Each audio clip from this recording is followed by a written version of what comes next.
Dr. Rodney here, and let's talk about disability insurance, or what I call income protection. I work with a lot of clients and a lot of high net worth, high income clients as well. And I find a trend that really happens. So when we talk about income protection, a lot of people may be able to get that through work.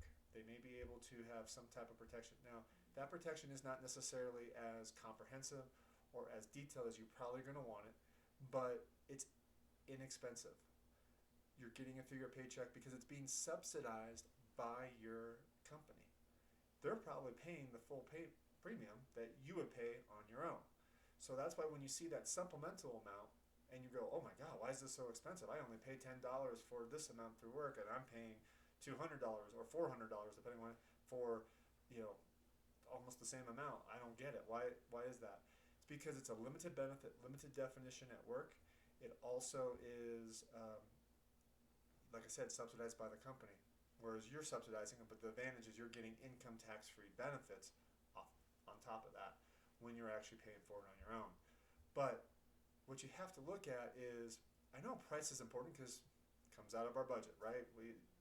It's opportunity cost. However, you got to take price and you got to look at benefit. Very often, and benefit I don't just necessarily mean just the monthly amount that might come in if something were to happen, but the benefit of the policy. And let me explain that. I work with a lot of CFPs, and they're very, they believe that being a fiduciary is looking at price, and that's a component. But when it comes to income protection, you got to take that price and you got to weigh it with what are the benefits and the features of that policy. Because yes, you might be spending 4,000 or 8,000 in some cases for these really high net worth individuals on an income protection policy. However, a year, and that's an annual premium usually, but you're getting 16,000, maybe $20,000 a month in benefit. Now, do you need that much benefit? Now, that's the question that you're going to have that conversation with clients on, or with yourselves on. But so we can always reduce benefits, or we can always reduce different things like that. However, what are we really looking to try to do?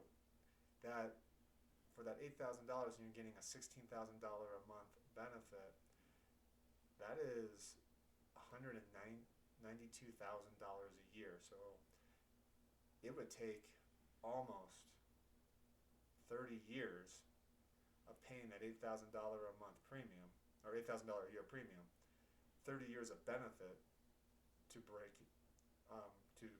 break even, but really not break even. It's to catch up to what you had paid. You literally within 1 month of going on claim, after 2 years of paying, if you were paying for 2 years, you would actually be break even. You'd be caught up. So you'd have to pay on that policy for decades before it really wouldn't necessarily be worth it. But even then, disabled for 1 year or 2 years, it would be worth it. So that's how you have to kind of look at it sometimes. Plus, there's also that protection in there. There is growth as far as the benefit goes with different riders. So that's what you kind of have to look at sometimes. Price isn't always everything. Yes, it's important, but you do have to kind of look at really how that's going to work. So look forward to talking with you. If you need me to help you and explain this a little bit more in detail, 512-680-6851.